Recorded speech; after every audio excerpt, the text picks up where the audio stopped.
My name is Paul Grundy. I was born in Nambour. Played footy growing up from the time I could remember. Had a plastic football when I was 4.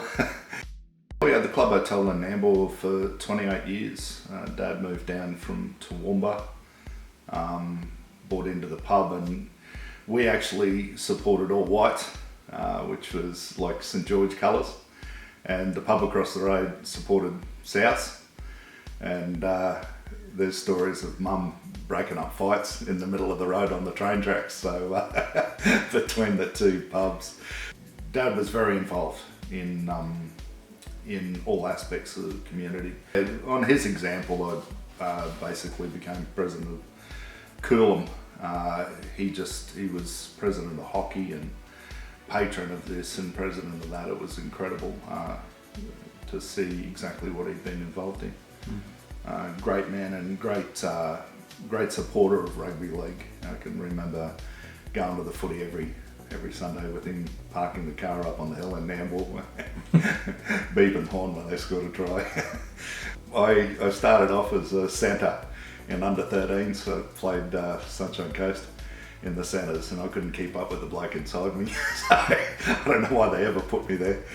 But I ended up playing at lock for Sunny Coast, and enjoyed that a lot, got to move around. From there, one off season I put on a fair few kilos. I went up about 3 sizes in shorts, and next year they put me in the front row. Played 2 years with Nambour and then went to Cairns and played with the brethren up there, the brothers, which was a really good experience. When Zach was born, pressure started coming on the household, and I had a retirement. And I think I was about 28, feeling old. And by the time I reached 32, I started down here at Coolum, and a couple of the young kids said, "Oh, why aren't you playing?" And because I was involved with coaching then, and I thought, yeah, why aren't I playing? So I went back, and it was probably 3, 4, 5 of the best years of my playing career. I just loved it. Father-in-law was Ray Laird. He's a fullback. He captained Queensland, I think, 11 times. Played for Australia. Fantastic footballer. Pound for pound, probably one of the better ones of the day. As fast as you could imagine from the little bits and clips I've seen. But a very smart guy. He's one of the reasons I actually got into coaching. All my brothers played.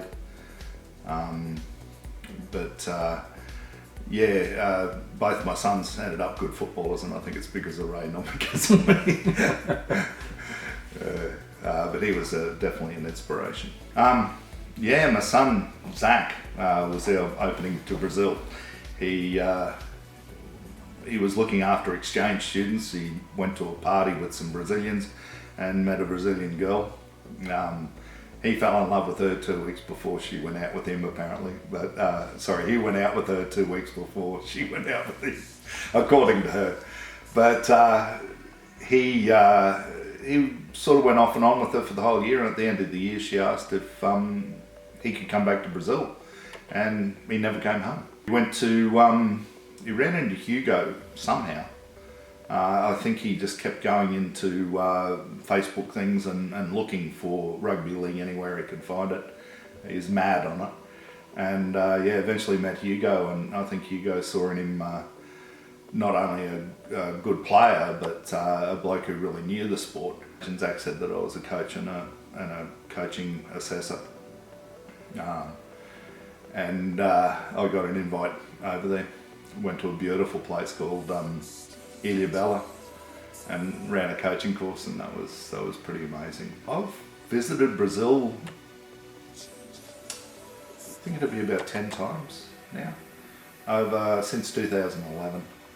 I went a couple of times in some years, and with the footy I've been a couple of times. So it's I didn't visit between 11 and 2014, but that was when 2014 was when my grandson was born in Brazil, and from there the football followed fairly shortly after. So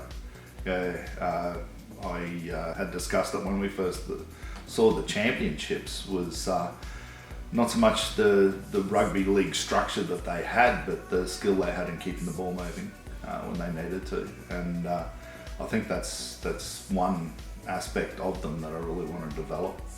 It's more of a Brazilian we don't want to die with the ball thing. They're pretty good at it. They tackle hard. The girls surprised me, really surprised me. Last time I was over there, we did some training camps, just small ones, and they were using Zach as a tackling dummy, and he had quite a few bruises at the end. With the World Cup, I think the biggest thing about it is the slogan the girls came up with was Vamos surpreender, which means let's surprise. I think the world will be surprised. I really do. The rate at which these girls learn and improve is phenomenal. I think their industriousness, their hard working, and their ability to absorb information makes them a team that is just enjoyable to coach. I think Brazil as a whole is way more than Rio and the Amazon, and I think it's a country that's like a slumbering giant as far as like a workforce and natural farming land and water. They're just they're blessed. I would like to change the minds of people about what Brazil is, definitely. It's not all carnival, and it's not all living in rainforests. It's much more than that. They're vibrant people,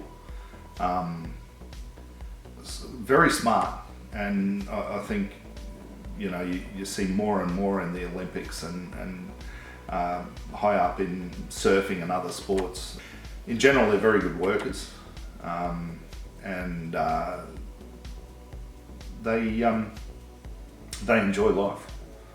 It did surprise me how many of the girls have university degrees. We were meeting every Saturday, and all the girls turned up, and look, they furiously took notes. They want to absorb the information, and their interest in rugby league was extremely rewarding, especially to see the results, like when they came back with, I didn't do a lot of assignments, but little assessments and things like that.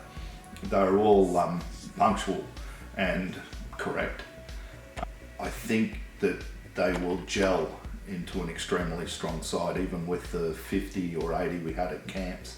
There was little problems, and everyone was out to not only impress but to assist each other, which I think is something very important in a team, that they're there to help move each other forward.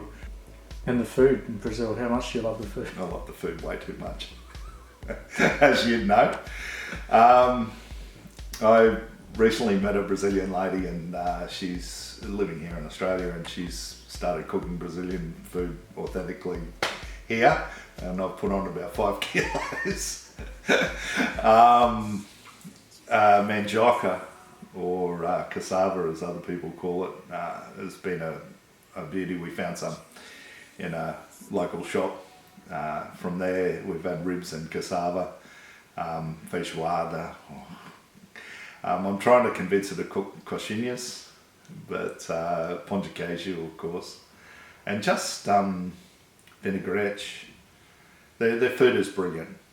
They're really, I suppose the first time I went to Brazil, and this would, I don't know whether everyone would think that way, I thought you'd be eating similar to like Mexican food. So it was a bit of a surprise when I got there. Their main meals are a little too salty, and their desserts are way too sweet. But yeah, I think the one thing that always gets me is Brazilian coffee. Just the flavour and taste of the coffee. It's amazing.